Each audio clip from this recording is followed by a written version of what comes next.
Конкурс «Будущее Абхазии» по замыслу его организаторов должен стать социальным лифтом для управленцев и послужить импульсом для обновления государственного аппарата Абхазии за счет честных и компетентных представителей молодого поколения. В рамках проекта также планируется создать школу молодых предпринимателей. Третьим ключевым направлением программы станут стажировки и тренинги. Трудно спорить с тем, что в Абхазии нужно создавать возможность для самореализации для молодых людей. И ключевая цель как раз заключается в том, чтобы выявить и поддержать молодых, честных и компетентных управленцев. Для нашей страны и для будущего, с моей точки зрения, это крайне важно. У нас будет 3 этапа ключевых.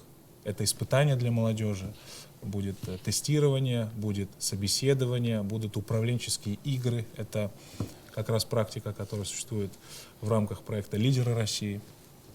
И в том числе будет онлайн-голосование, то есть каждый житель Абхазии сможет отдать свой голос за молодого человека, которого он считает наиболее достойным. На вопрос журналистов, связана ли презентация нового проекта с предстоящими выборами президента Абхазии, Инал Арзанба ответил, что это плановый проект, который обсуждался еще в прошлом году. Арзанба также поделился своим видением социально-экономического развития республики. Ключевая возможность на данном этапе – это, безусловно, создание производств. Компактных производств. Мы прекрасно понимаем, что если посмотреть на структуру нашей экономики, понятно, что это давние проблемы, они структурные, но на сегодняшний момент мы подавляющее большинство товаров и средств производства импортируем.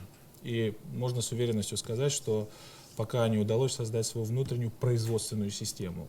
И для этого, конечно, необходимо привлекать инвестиции и необходимо выстраивать, с моей точки зрения, кредитные линии, достаточно серьезные для тех наших предпринимателей, которые могут освоить соответствующие проекты. Инал Арзанба также рассказал о деятельности благотворительной организации «Послы доброй воли Абхазии», инициатором создания которой был сам в 2017 году. Организация занимается гуманитарными проектами в здравоохранении, образовании и спорте. Цель этого проекта была в том, чтобы показать, что в Абхазии очень много молодых, талантливых ученых, артистов, общественных деятелей, волонтеров. Я думаю, что все-таки это было показано. И с точки зрения проектов команда послов доброй воли реализовала немалое количество проектов, в том числе по развитию абхазского языка, абхазской культуры.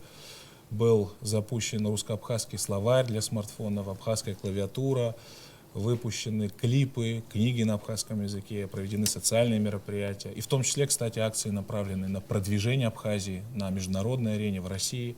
Инал Арзанба ответил и на вопросы, касающиеся внутренней и внешней политики, в частности, его отношения к налаживанию диалога с Грузией.